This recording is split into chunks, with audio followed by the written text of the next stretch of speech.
And welcome to this plenary session. My name is Yulia Ruzankina. I'm founder of startup company Laser Insight and ambassador Rosmolodezh Business. Today, I'm the chair of this session. Throughout this session, we will delve into topics related to innovations, technologies, and science. Our panel session is titled BRICS Youth and Innovations. Let's build the world of equal technological opportunities. Allow me to introduce our distinguished speakers for this session. Anna Abramova, Director of the Artificial Intelligence Center at MGIMO University, PhD in Economics. Evgeny Sobolev, co-founder of the biotech startup studio Scanderm, Seoul, Moscow, lecturer at the High School of Economics and expert at the State Development Corporation, WEB. Yan Shi, Director of the Science and Technology Center of the China Guanhua Foundation. Yan Shi presents the country that is the curator of the Direction Innovations. Sara Alamari, diplomat at the Ministry of Foreign Affairs of the United Arab Emirates, member of the Arab Youth Council for Climate Change. Sara is a participant of the summit who works as a part of the working group for the innovation track.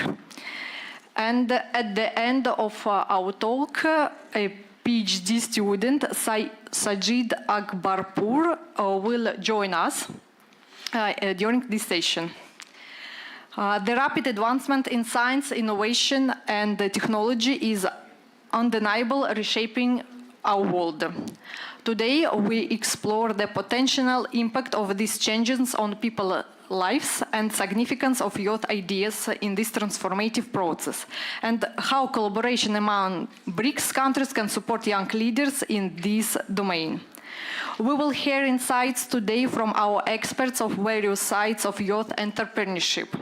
Afterwards, you will have the opportunity to ask questions to the speakers. Please feel free to ask all what you want.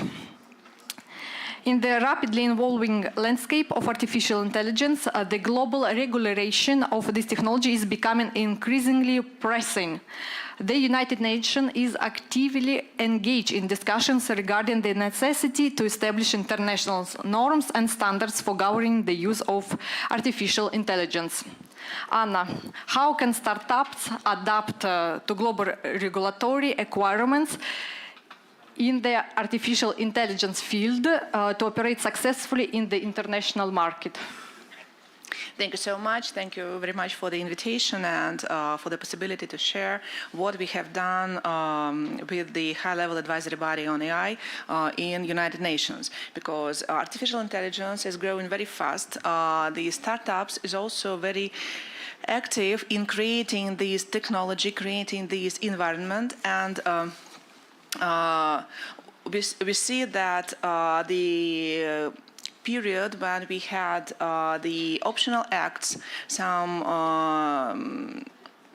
discussions, and then further declarations on principles, the self-regulation from the large companies, it has passed. And now we are facing a lot of challenges from the wide use of AI, and we need to create this environment that will work in favor of all the companies and also of all the users, so covering all the life cycle of artificial intelligence.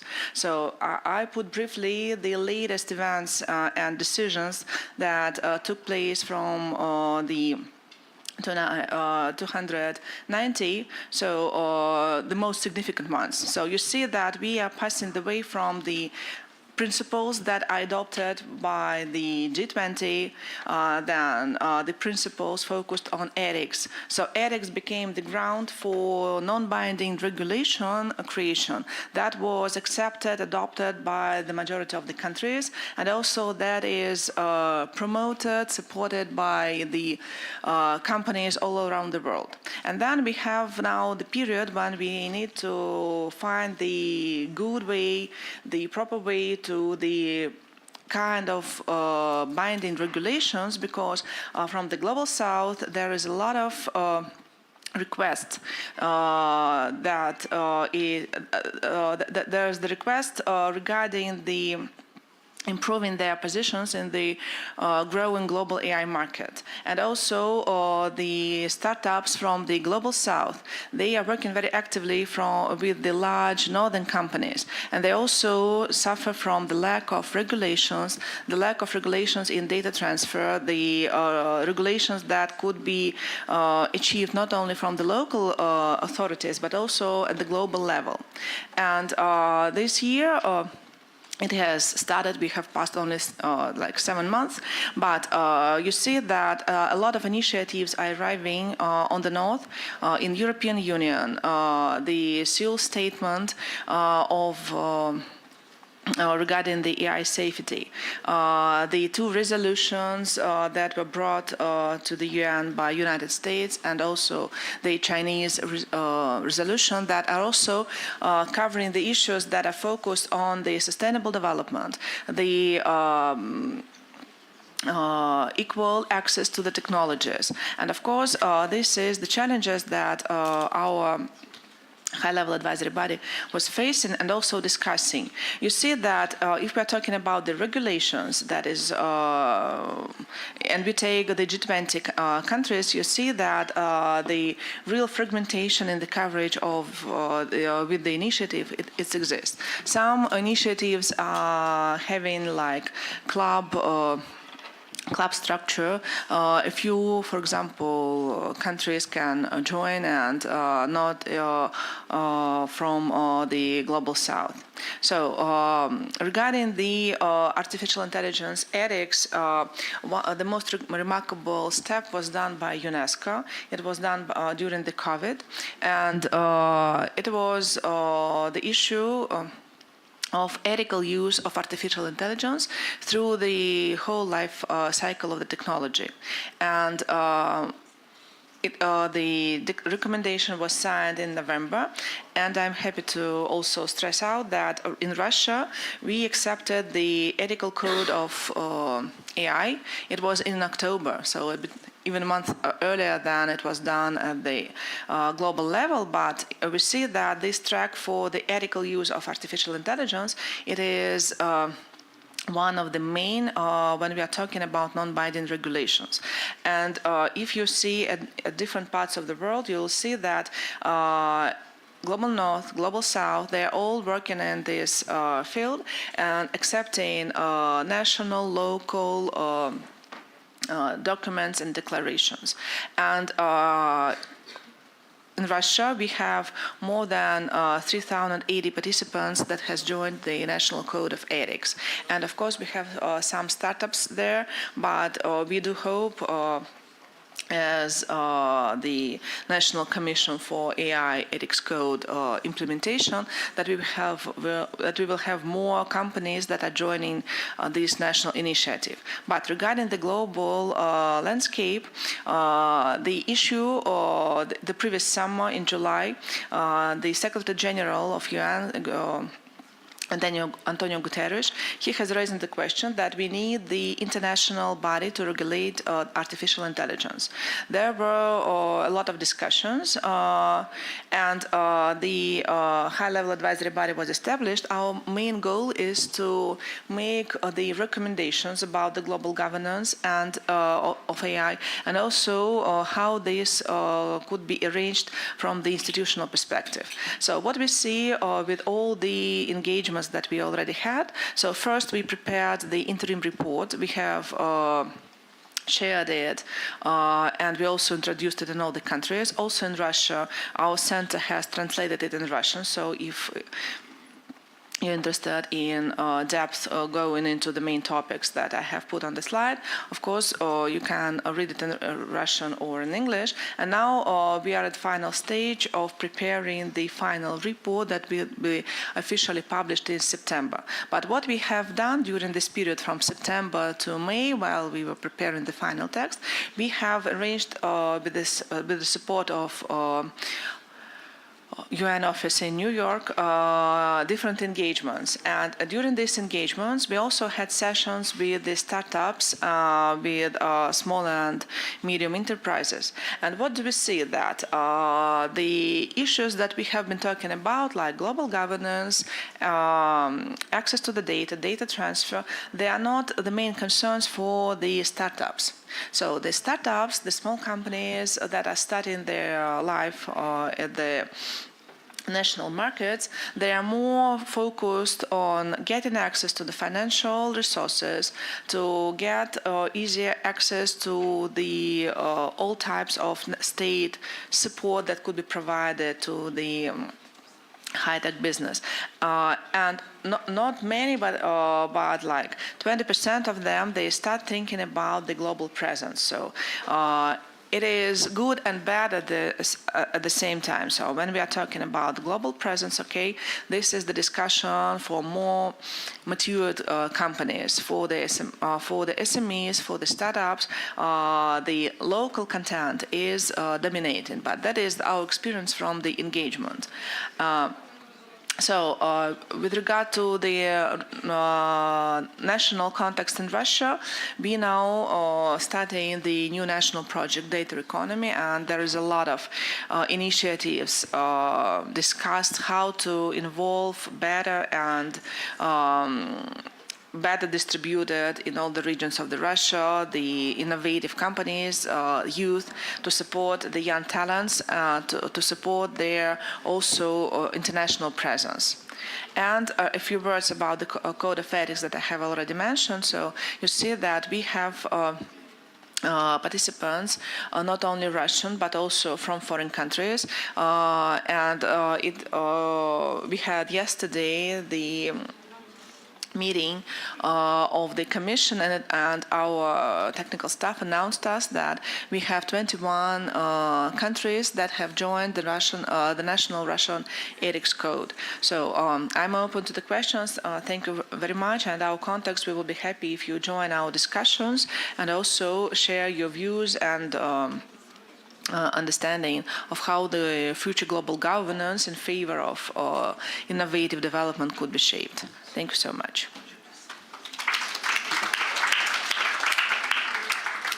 Thank you, Anna, for your knowledge in so important questions. As I know, a lot of students who are here today, they are working with artificial intelligence. And as I know, Sajid Akbarpur is a PhD student in artificial intelligence, gold medalist of the World Artificial Intelligence and the RoboCup competition, chosen as Iran's 2024 Deserving Young Man by GCI. Want to share with us a little bit about his thoughts in artificial intelligence.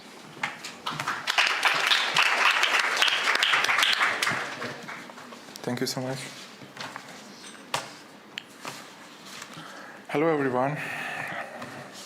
I am Sajid Akbarpur from Iran. I am PhD student in artificial intelligence, and I won 4 gold medals and silver medals in the World Artificial Intelligence and RoboCup competitions. And this year, I was selected as Iran's Deserving Young Man by JCI. I am very happy to be here. I am with you. I want to talk to you a little about artificial intelligence and future, because I am sure you all know the importance of development of artificial intelligence and new technologies, predictions for the future of AI and its advancements. Artificial general intelligence, AGI, in the coming decades, the development of AGI models capable of performing a wide range of complex tasks might be achieved. Integration into daily life, AI will increasingly be integrated into our daily lives, including smart homes, self-driving cars, medical service, education, and many other areas. Generative AI, generative models like GPT-4 will continue to produce creative and complex content applicable in artistic, scientific, and industrial fields. More natural interactions with humans, advance in natural language processing and related technologies will lead to more natural and effective human-machine interactions. Jobs that might disappear.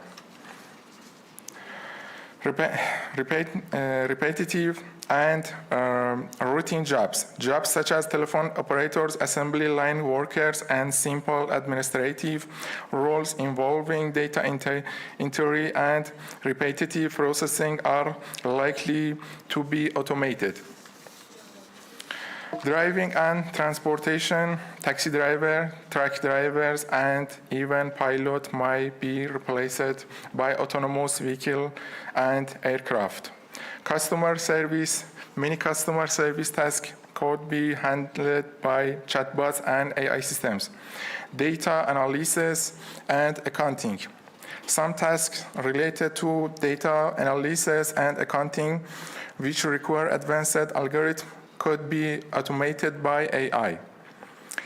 The world with AI advancements increase efficiency and productivity. Automation of many tasks will improve efficiency and productivity across various industries. The world with AI advancements.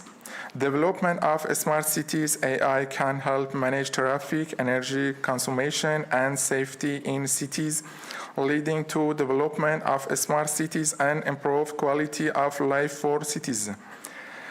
Increased innovation and research. AI can drive new discoveries and technological advancements across various scientific and industrial fields, from drug discovery to optimizing manufacturing processes.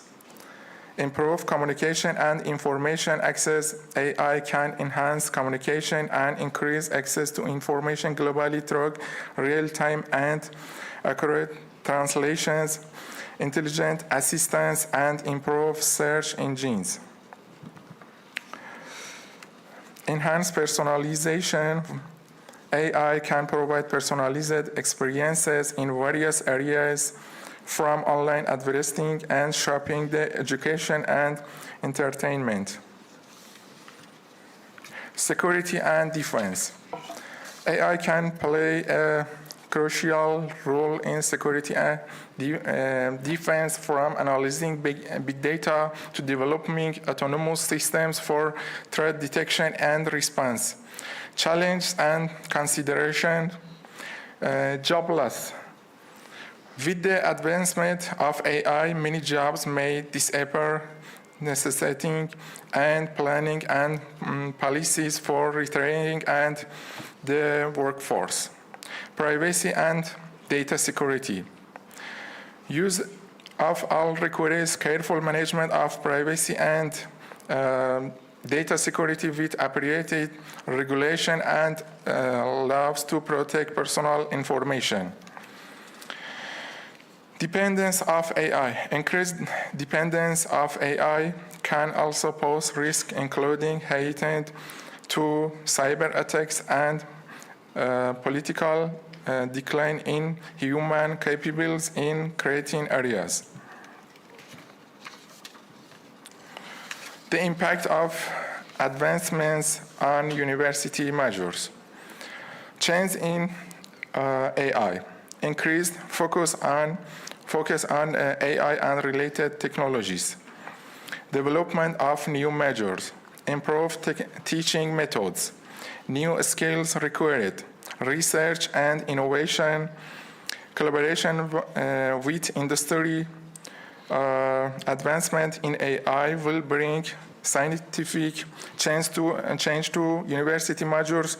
This change will include updated content, the creation of new majors, improved teaching methods, and increased collaboration between academic and industry. Students will need acquire new skills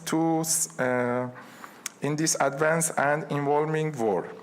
So to build a better future in the world, whatever field of study or profession you are and wherever you are on the planet.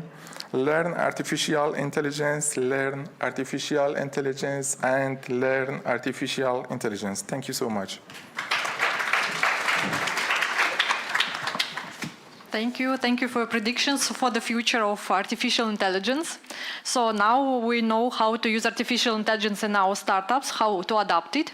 And the next question that we have in our mind, how to enter into international markets.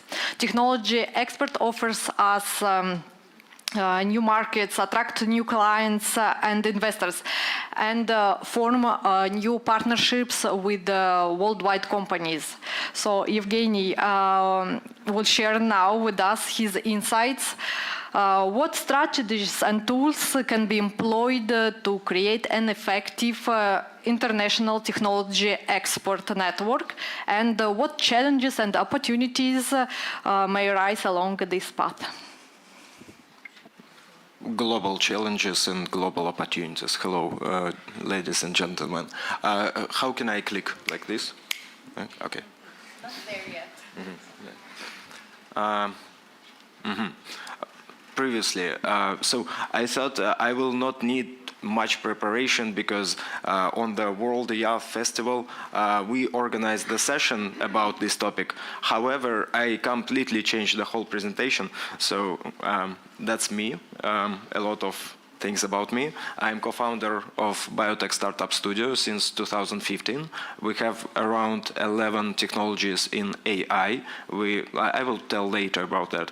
I also lecture at the best economical university of Russia about startups.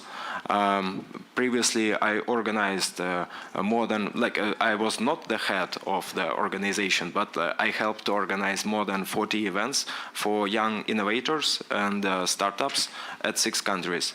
And by myself, I visited 51 countries, lived at 10, and studied at 7. I can't study if I study at least 1 month or 2. Previously, I worked in government. My diplomacy is not the best, but they still call me to make some propositions about laws or how can system be improved. So at the end, I will also try to make some proposition what I think could be improved in BRICS media platform. I would start with why I in love with BRICS. And secondly, I should do a little bit propaganda about my company and why we need foreign partners, and probably you may need foreign partners as far as you are here. And I would tell some secrets about Russian culture, probably. So why BRICS? Every mathematician knows that non-zero-sum game is when you have win-win cooperation is much more profitable than you have win-lose cooperation. As far as I know the history, BRICS is the first time in the world when organizations united based on win-win cooperation, but not when someone is submissive and etc. The same principle we try to use in our startup studio. Every second person has at least one dermatology problem, and we provide our technology for free to the end users, so they can make a photo with their mobile phone to detect skin problems on their body, face, nails, and hairs.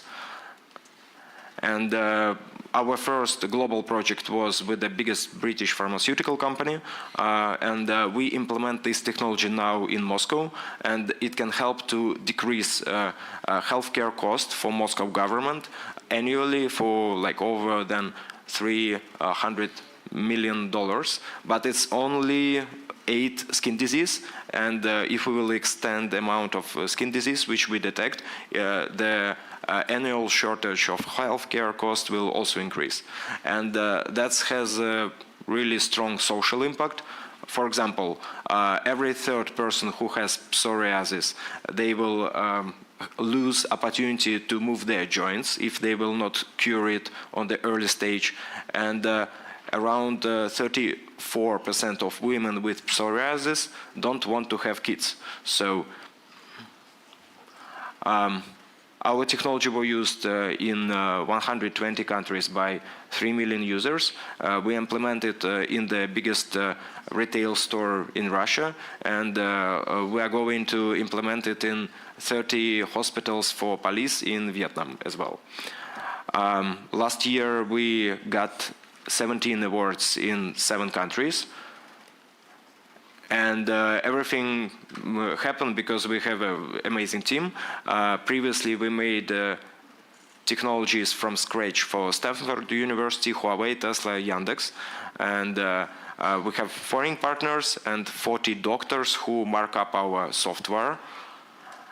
And our foreign partners are the key for our development. Firstly, because I am definitely not the perfect person, and my partners can cover my weaknesses, so I need a lot of partners.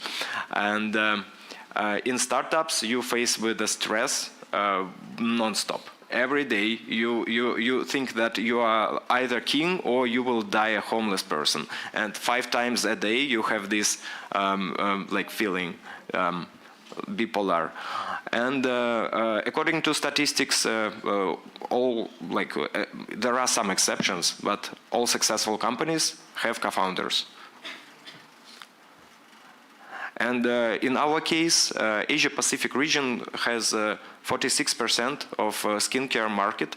So of course we have to go to Asia, and Asia different from Europe enormously because in every Asia country, political system, religion, and wisdom very different from each other.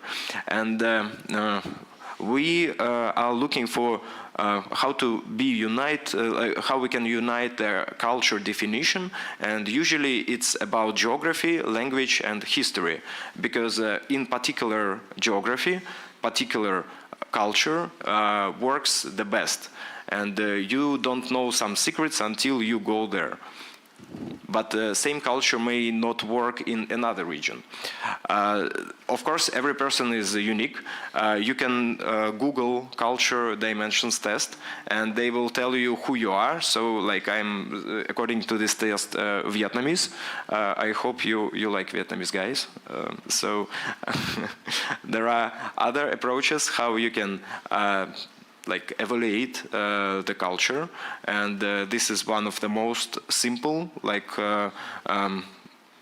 maybe you are familiar with that, but as you see, Russia could be very opposite to the Western European culture. However, I still don't understand if Russians are collectivistics or individualistics. It's debateful.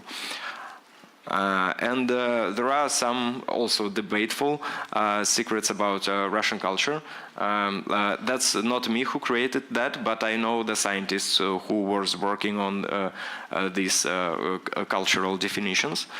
So, first of all, our culture used to unite different ethnicities and different religions, because for centuries, like in Russia, we have over 50% of different religions, like Muslim, Hinduism, etc., etc., etc. And we are kind of expert to maintain the problems between different cultures. Yeah, with some exceptions, but still. We have a huge territory, so we love to explore. If no one haven't been if no one have been in the space, we should go there. If no one been in Arctic, we have to be there. So we love to explore because our land is unlimited, and we have very short summer and very horrible territory for agriculture. So if you didn't plant your crops during 1 or 2 months, you will die. So Russians, they could be lazy for really long time, but they put a huge short-term energy into some tasks and process. So you should know that. And our language is has a kind of embassies of different European languages in itself. So, and it's based on poetry. So I know that, for example, Chinese culture is based on characters, because pronunciation in different regions could be different, but characters are similar. And the one who know more characters and how to use it, he is more educated. So in Russia, we have another thing with the language. It can be united, and we can transfer every word from around the world to Russian word and use it. However, if you talk Russian language in comparison to English, the layers, how many people will get your information accurately, not that much as in English language. Also, Russia surrounded by the enemies, probably not, but still.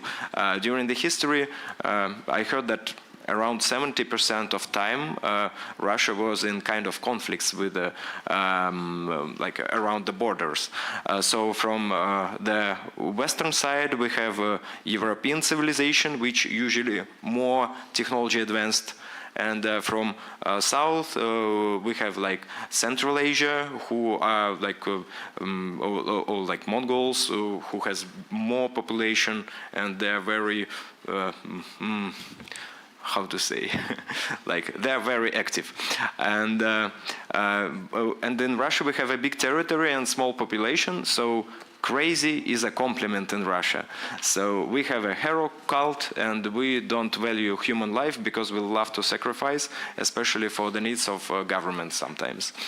And as far as we can sacrifice for the government, we want government to perform. And probably you heard that like some say that we have a dictator in Russia, but no one refer to the history that if the king in Russia perform bad, we kill the king. And yeah, justice over the law. It's I hope you can understand this. Okay, so more practical. How we did tutorial, or how we search partners with our startup studio. First, expos around the world, especially if you are the only one representative of your country in this expo. I love to be in expos where I am the only white guy. It's the best. And business mission. Something like where we are right now. It's also it's a good opportunity, guys. Accelerators. So if you are selected for different types of international startup competition, you can make the best friends there. I heard that according to like American studies, accelerators, the biggest profit of all accelerators is horizontal cooperation between startups and startups founders. And also your personal hobbies. For example, I'm in love to search some unusual events, secret parties, and I meet some billionaires on these parties randomly, or my potential partners as well. And I never recommend dating apps to search business partners.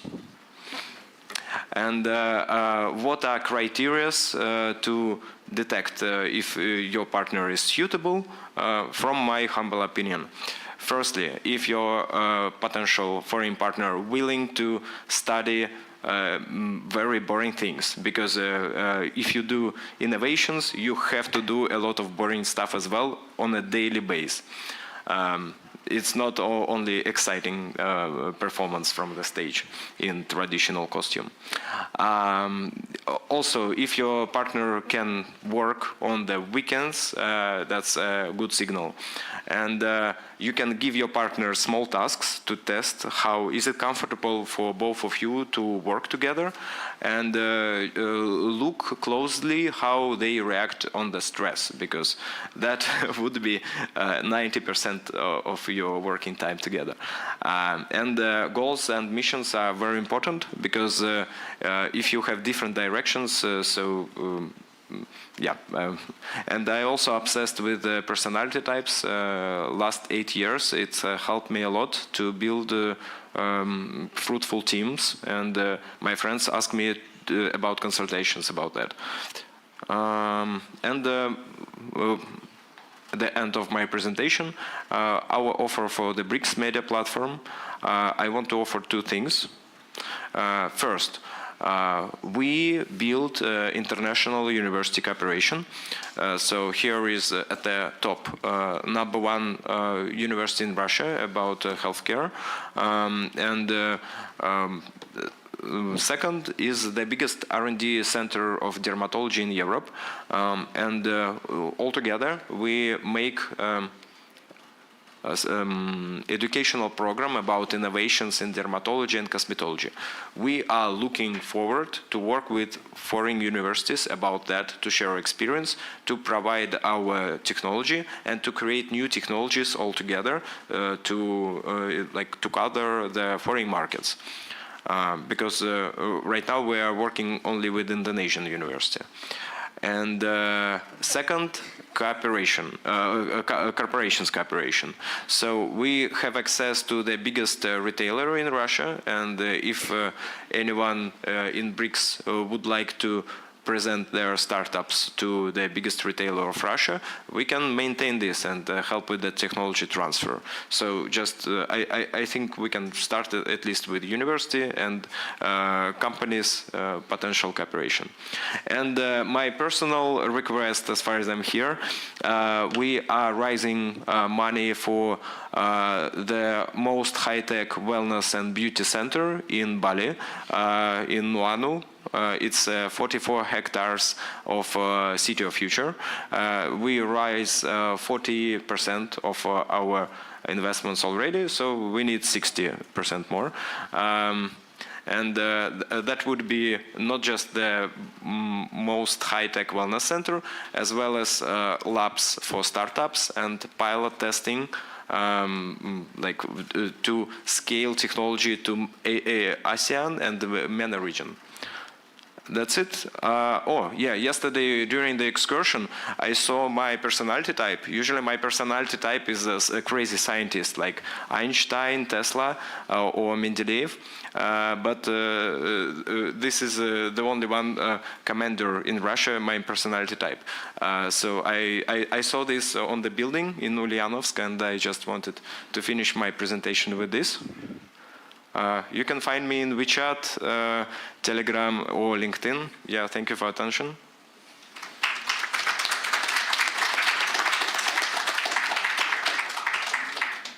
Thank you, Evgeny, for your amazing presentation. And I think you can show your beautiful traditional Russian costume for our audience.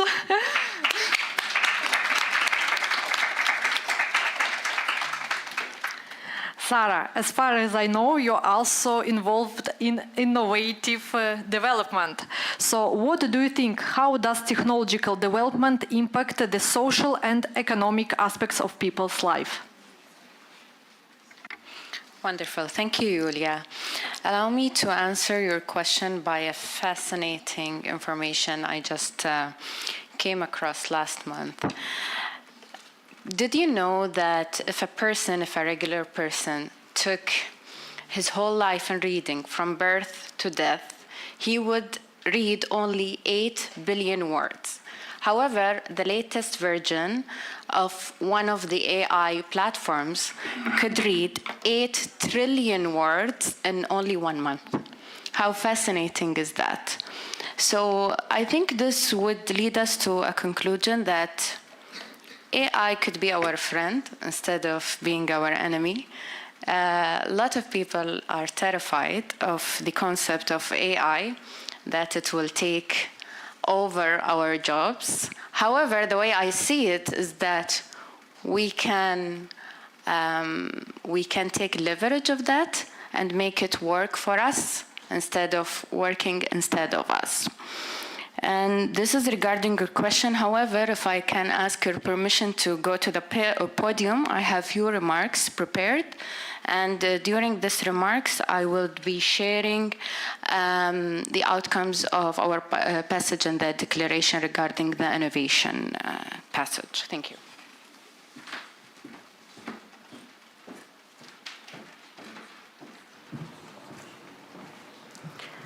Distinguished delegates, esteemed guests, and fellow youth leaders, Assalamu alaikum wa rahmatullahi wa barakatuh.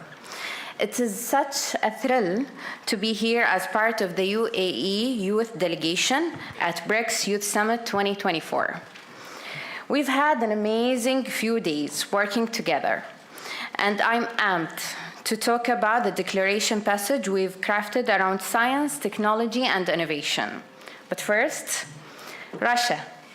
A massive shout out to our host, Russia. Thank you so much. You've been incredible, and your hospitality has made this experience unforgettable. And let's not forget our awesome family from the BRICS: Brazil, India, China, South Africa, Saudi Arabia, Iran, Egypt, and Ethiopia. Everyone, every single one of you. Each of you brought unique ideas and perspectives that made our declaration truly special. Dearest friends, just last night, if you can remember, we were all dancing at the welcoming dinner.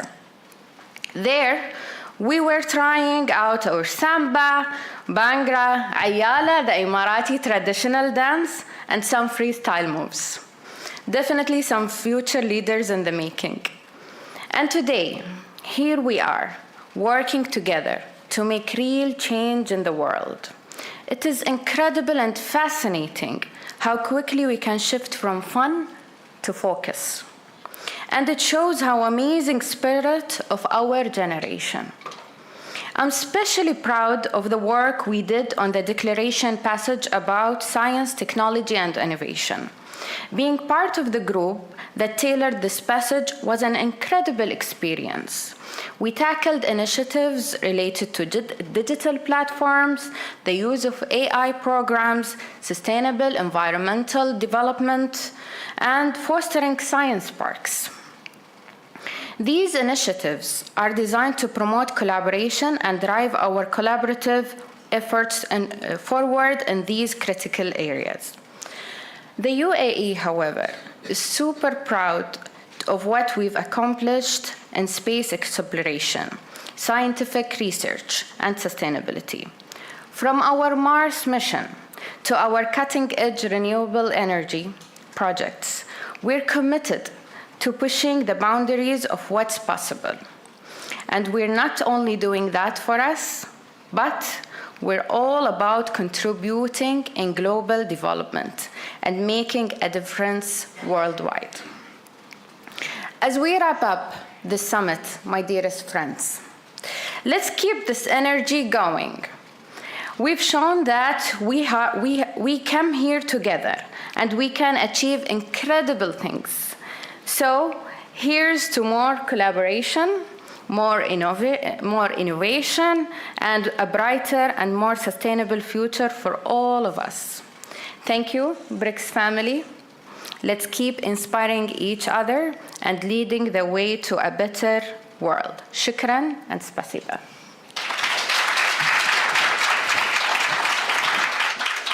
Thank you, Sarah, a lot. I'm also involved in creating laser technologies, and always I'm trying to connect with different funds to fund some money to support my projects. And I hope today Yan Shi will exchange with us his knowledge about how to work with the funds in China. Okay.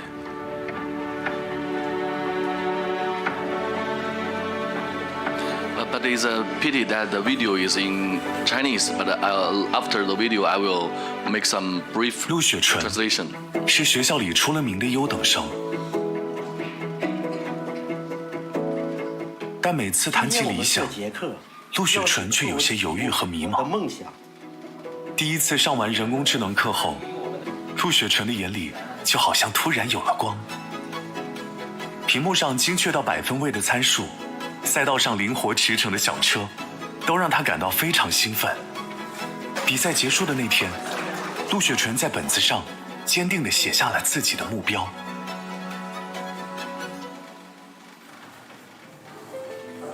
因为不善交流，王昭昭似乎让同学们认为他喜欢独来独往。报告，请进。知道我是。谢谢。第一次小组作业后，大家对王昭昭的表现出乎意料。和小伙伴共同努力夺冠的那一刻，王昭昭在同伴的簇拥下，骄傲地挺起了胸脯。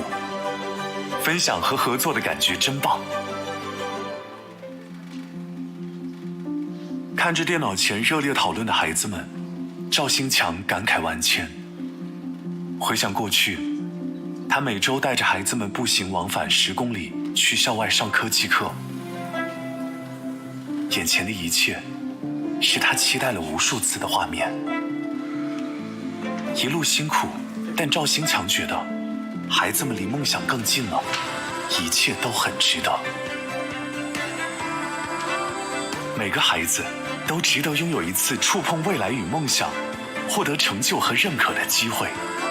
亚马逊云科技始终愿意为青少年人工智能教育的普及提供更多可能，让科技和梦想走向每一个心有愿景的孩子。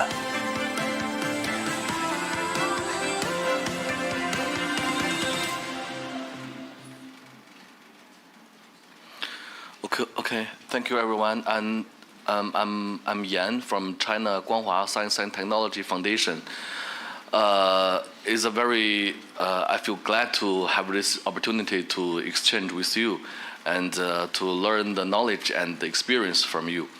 But unfortunately, my English not as well as the others. Maybe if I need help, my colleague will give me the assistant.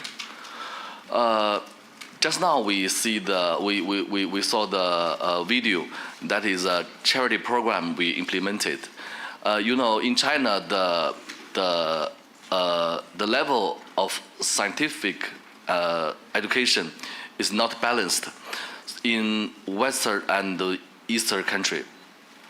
So the main job of our foundation is there are two main jobs. The first one is to do the science education to the young people. Another is to support the young talents of the science and technology talents. So just now we saw the video. We see we have a charity program. It's a very experienced model. We can say it divided into 5 parts. And the first part is that the position construction.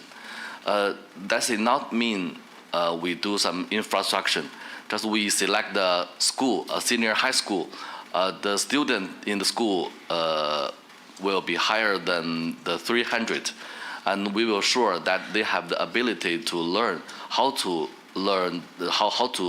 implement the artificial intelligence program.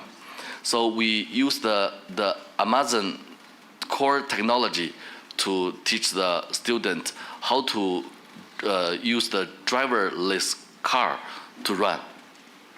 And we equip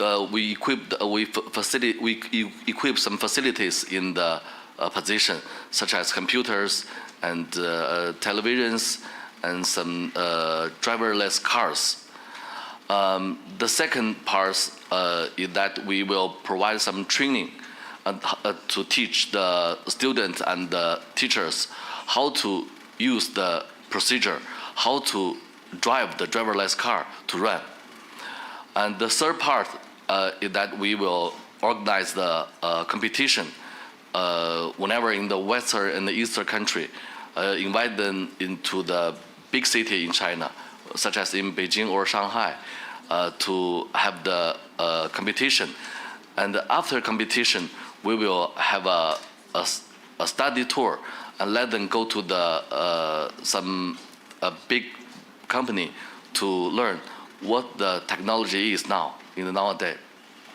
Okay, the last one, we will set a scholarship, The scholarship is for the college student in the first class university major in the science and technology.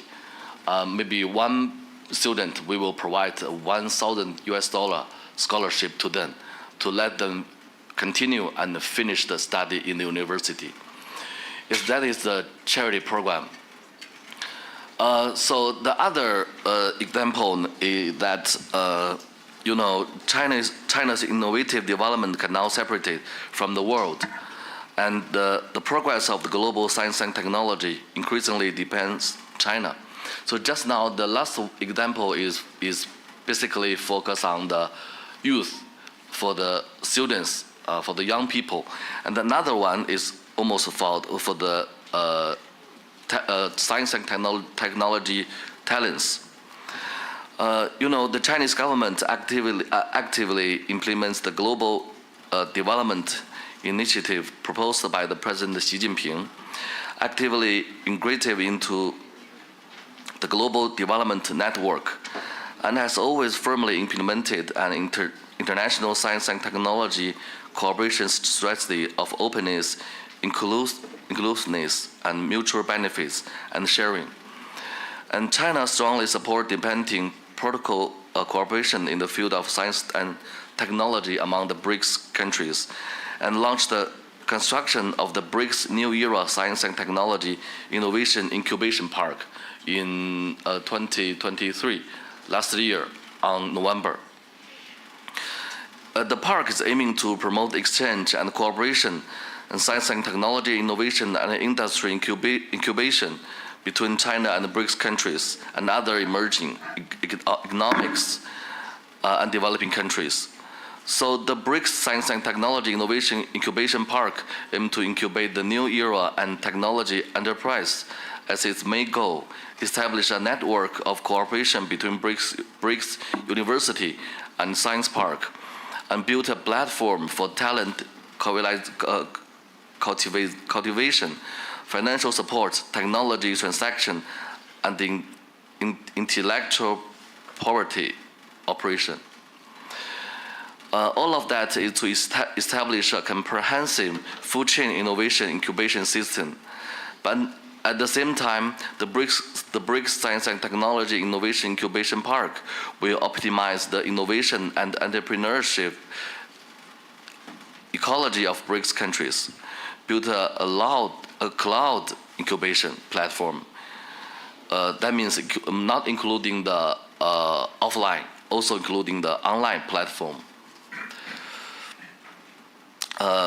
So as a foundation, especially if belongs to the Old China Youth Federation Science and Technology Foundation, so I have some suggestions for these events. The first one is that we propose to strengthen mutual learning and cooperation in the field of science and technology innovation among the young people, and call on all BRICS countries to participate in the BRICS Youth Dialogue on Science and Technology Innovation. And the second one, we propose to enhance the role of the BRICS Science and Innovation Incubation Park of the New Era, establish a cooperation network of university and science park among BRICS countries to optimize the innovation and entrepreneurial ecosystem. And third one is that we propose to formulate a list of cooperation projects in the field of scientific and technological innovation to help all parties carry out the practical cooperation. Okay, that's I want to give my suggestion. And besides that, I also have another idea, is that the other experts we have from the company and from the other organization. I'd like to suggest that we should build a foundation alliance, and we do some fundraising together, and we can share the experience, share the example, and also share some fund to also can make a scholarship to let the young science and technology talents can do more work for their country. Okay, that's what I want to say. Thank you so much. Thank you, Anchi. We can now move on to the question and answer session. And I have one question first. Please, each speaker very briefly give our audience one thesis for my question. What a world of equal technological opportunities means to you?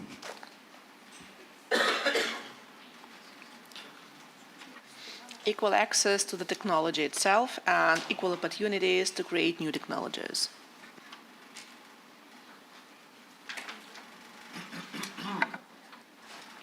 Non-zero sum game, as I show on my slide. I was prepared.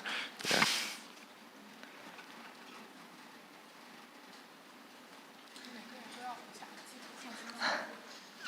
Maybe from my side is we will do some fundraising to support the young people, to let them have the more materials, more resources to do that, to release that.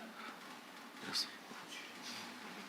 And from my side, I would definitely reiterate what my colleagues have said, and I would add equal and safe, using of technology. Okay. Thank you. And we have one question.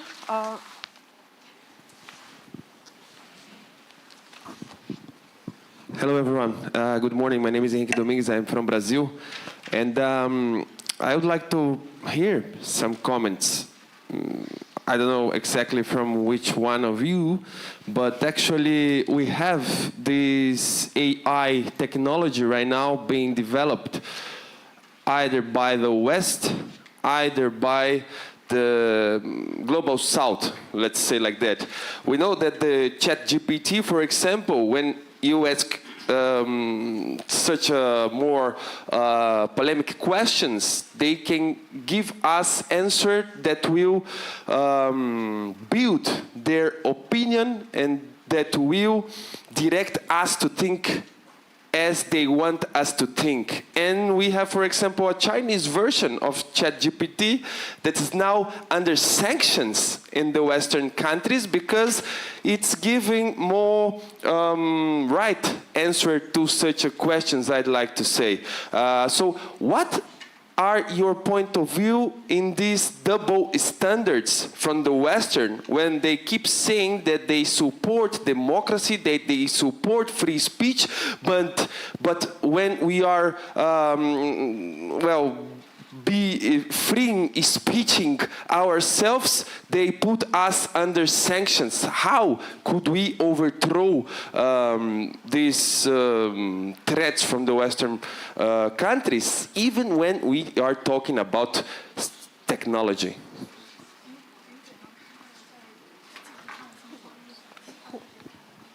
Thank you so much for your question. I think the responsibility lies on us as users. I would definitely encourage using AI technology, especially ChatGPT. However, we should definitely use the filters in our brains. So once you ask a question, you would definitely somehow know the answer that you're expecting. If it doesn't give you the right answer that you're expecting, you're more than welcome to read other proofread articles. The other thing I would say that even though AI technology is so smart, however, they're so dumb at the same time. So they really depend on how do you feed them. So scientific research on this part would be really crucial.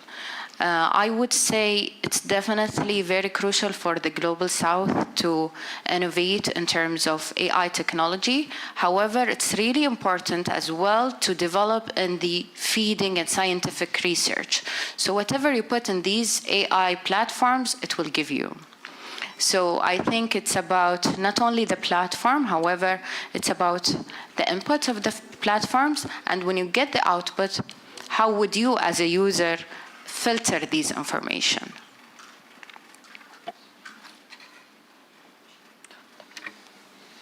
Thank you very much for the question. So I'm joining my colleague, and always when we are discussing the international forums, the AI governance issues, the first issue that is raised, and it is human-centric. So, okay, you can get different answers from different models. You don't know what the kind of data they were fed with, but you should understand that you have the technology and you have your knowledge, your understanding. And then in any case of use of these models, you have to consider through your own knowledge. So all the threats that are now discussed about the loss of the labor opportunities, the potential losses in science, in scientific research. It is again discussion about humans. So what we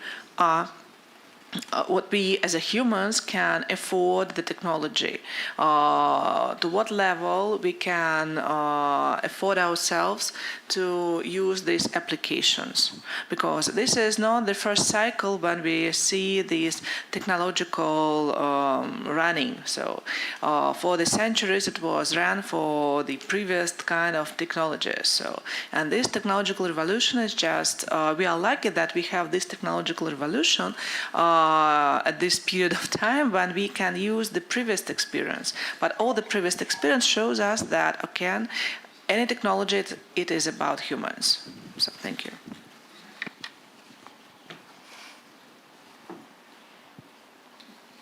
Okay, next question. Microphone. So it's the research and analysis says that on an average, a young person spends around 6 to 7 hours of his daytime on his mobile devices or are connected to technology and internet. How do you see that young people are entangled so much with the technology, and like it really impacts the productivity in the daily life? Secondly, the second question is when we have platforms like ChatGPT and others, we spend a lot of time asking questions to this machine and programs.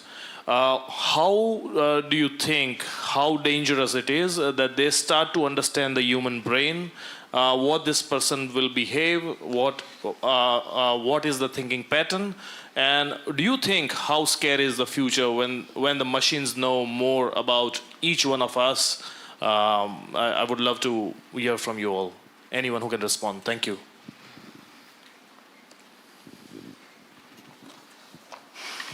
Okay, so regarding the first question, I can answer it in two ways: as a scientist, as a researcher, being the international economist here, and also as a mom of two small kids. So what I have found as like my personal attitude, everything begins from the family.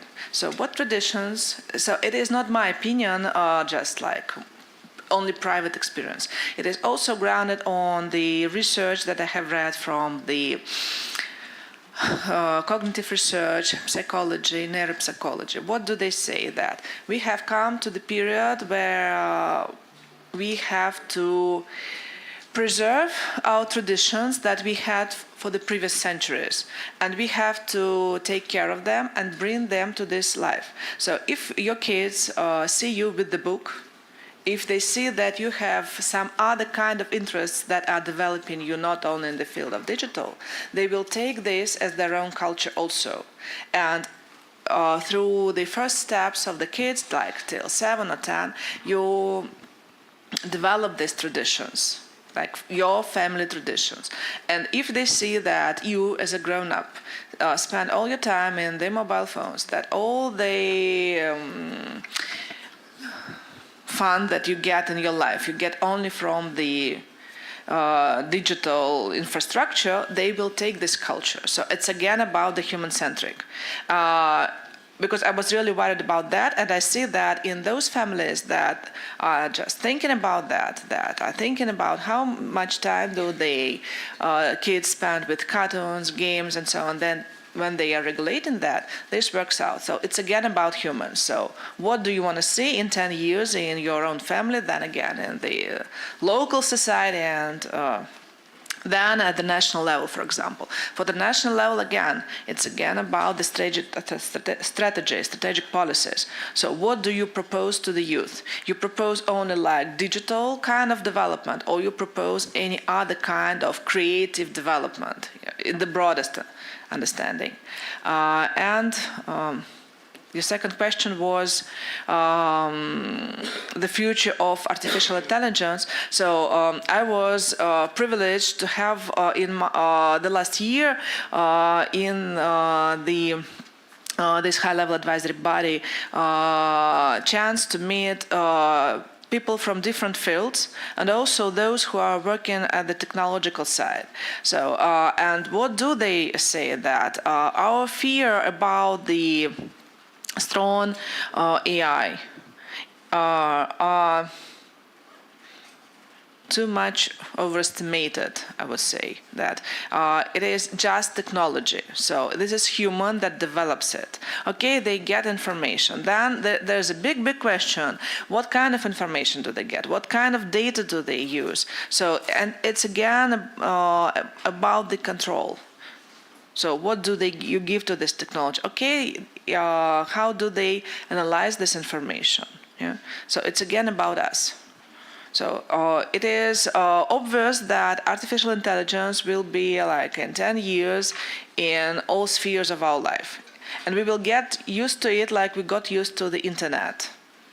And then, again, what do we choose? Binding, non-binding? What level of binding regulation we can afford? What level, to which extent we should develop non-binding, like ethical regulations? So it's again, so this is the first steps of the exception of the society, the wide exception of the society of this technology. And then, again, what we can respond.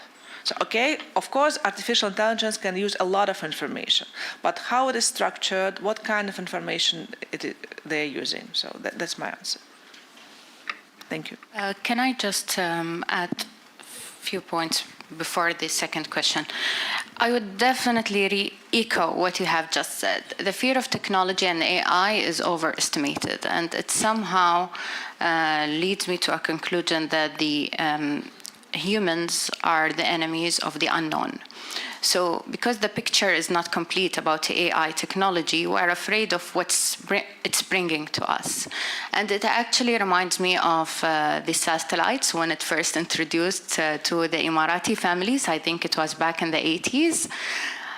There were tornadoes all over our houses. Like if a house has a satellite on its roof, it would be definitely a forbidden house. So the families were afraid of satellites back then because it's a new technology and we don't know what it's providing for us. But look at us today. We cannot live without our Netflix series, right? So I think everything in this world could be a two-edged weapon. Even this water, if you drink too much water, it will kill you. And so I would certainly go back to the user's responsibility. When we talk about AI, we shouldn't diminish our part in this. We are not, how would I say it? We're not fed by the AI without using our brains. This is a blessing from God that we should invest in. So not everything we read, not everything we grasp should be accepted by us. These technologies should work for us, not instead of us. I would definitely keep repeating this. And this technology, I mean the new generation is so fortunate to have it. I would definitely be so excited about the future if they use it correctly. And a big part of responsibility lies actually on the families, as you said, and also the governments, what they are providing to the students at schools and at universities and to its people. Thank you. Can I answer all three questions which were right before, if it's possible? So I assume that trend is actually very positive. Globalization collapsed. that's a positive trend because we have even different definitions of what is freedom in in each country. So that's okay that ChatGPT in different states and different providers will generate different answers. And if we'll take a look at, on the global technology trend, now we live better than kings just a century ago. We live longer, the quality of life is amazing. And even without Netflix in Russia, it's very good quality of life. And yeah, so I heard that the biggest emphasis we can do right now is social development, because all questions before, if I'm correct, they are about your common sense and critical thinking, and we are not adapted yet socially to this type of AI, so we need to progress a little bit more. That's my thoughts.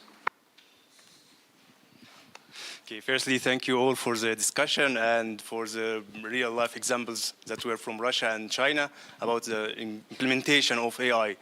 My name is Dia Beheri. I am a researcher and energy expert in Polytechnic University in St. Petersburg. My question will be a little bit connected between energy and artificial intelligence. So based on my little knowledge, there are some challenges that are going to face the energy sphere in the future. This is firstly related to the energy transition and the policies that are limiting the investments in fossil fuels, and also due to the different geopolitical situations and climate change. These are all affecting the energy resources. As we know, the artificial intelligence uses huge amount of energy, either for mining in Bitcoin or for using ChatGPT even. So as I understand, the different AI companies are trying to limit the usages of users to use these services. For example, ChatGPT, for the free version, we can see that it became limited to be used. So you have some trials, and used for Copilot also, you have limited coins to be used. Meaning that the companies are trying to make it more beneficial, or either to limit it to save the resources. Controversially, for AI to be trained, it needs also a huge amount of users to train it. So how do you see it in this contradiction that is happening? So we have limited resources or decrease in the investment in energy sphere, meaning that the energy resources that we have are going to be directed in other areas, and at the same time we need energy for AI. So are you thinking that there in the future it's going to be some limitations for users, or at least to be more financially like with costs or something like this? Thank you. Okay, I can take this question as an economist that have a long professional life in digital economy. So first, this issue is not new. When this kind of digital era, I mean digital economy, information society, the second half of the 90s, and the previous century started, we had the same discussion. So we need more energy, we need more equipment, and so on. How this could be limited. You see how it was limited, yeah? So we see progress, we have the demand from the sector, and we have the reply from the supply side in technology. This is first, yeah? So this is not new. The second, in this high-level advisory body, I was responsible for the environment issues. And also I had a lot of discussions with colleagues around the globe about how do they see these perspectives, what are the real estimations of this. So first, what I found, there's no real global estimation, but there is one dominating topic in connection with AI and environment, that energy. But there's no real global or national, local estimations how tremendously growing the energy consumption. So And the third point that I got from the Russian scientists in Skoltech, they are working with the energy companies, and they said that and they are creating the algorithms themselves, and they see that the technological trend is to make them more energy effective. So it's a big question how really this problem is difficult to solve. Yeah. So because it's again about the market. You have demand and you have supply, and then you have kind of technological response on that. Yeah. But okay, from the all international conferences with focus on AI and environment, you of course will hear that energy. Yes, AI is consuming energy, but at the same time it's becoming more effective. And in the different parts of the globe, you will face not only the energy shortage, you will face the infrastructure shortage. That will be the main challenge for AI development. Okay, thank you.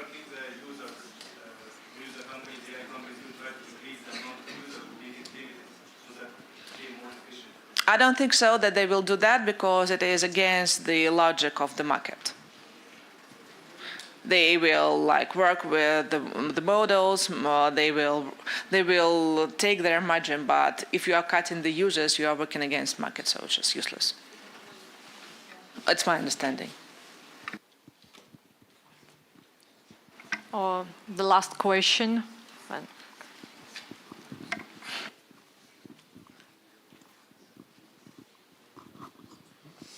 Thank you very much. The wind of change are upon us, driven by digital transformation and global interconnectedness.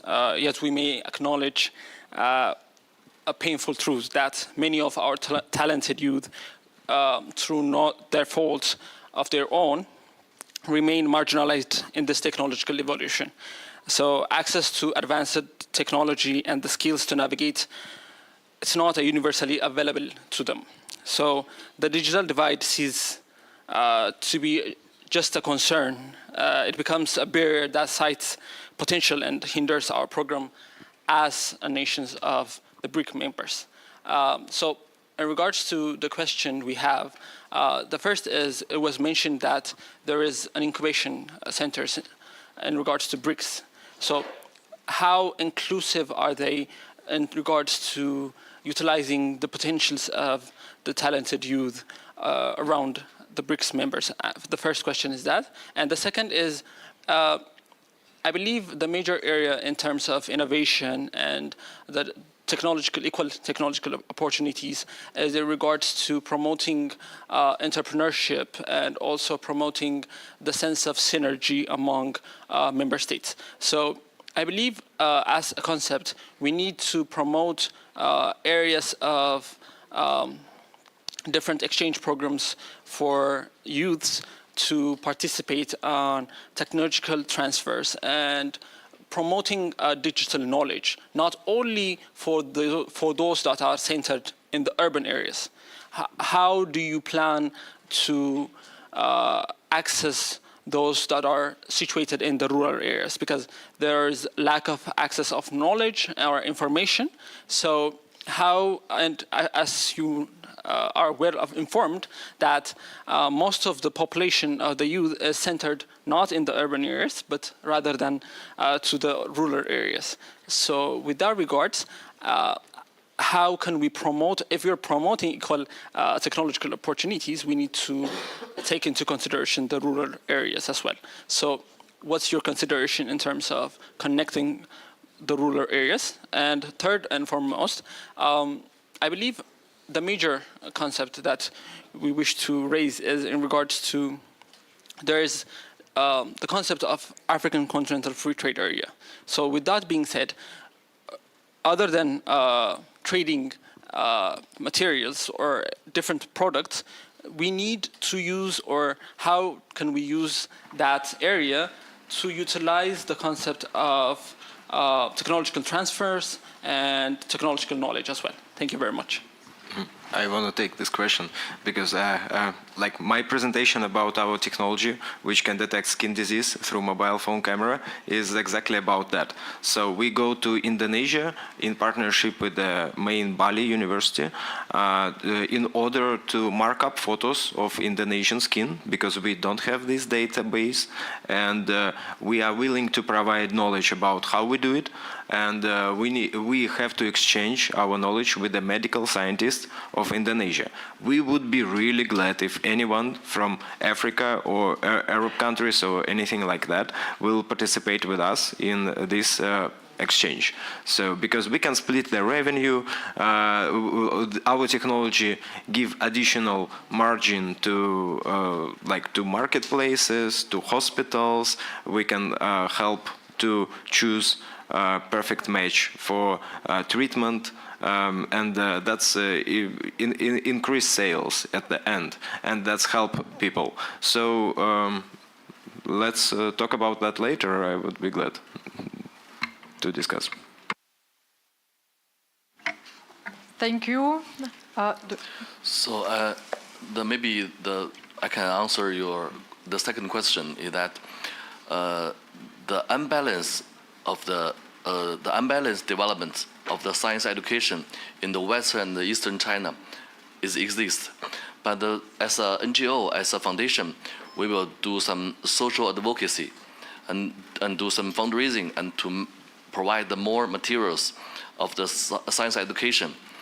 From when they was young, so we will let them know what the advanced area, what is the first class, the science education. So maybe just now I shared the example I shared could say that the unbalance of the different area. So we could match some materials from the entrepreneurs and from the grants, apply some grants from the donors. I think this kind of situation also exists in the BRICS countries. So the suggestion just now I mentioned is that we could break a foundation alliance until we make some fundraising, make some efforts together to let the imbalance in BRICS countries reduce. And so that's the topic of today, to build the world of equal technological and opportunities. Thank you. Thank you. Thank you for your questions. We are a little bit out of the time, so all your questions you can ask during the coffee break to our speakers. And I have a little announcement that after the coffee break at 11:50, the discussion session will begin in the Goncharov Hall, where you have dinner yesterday. So thank you to our speakers.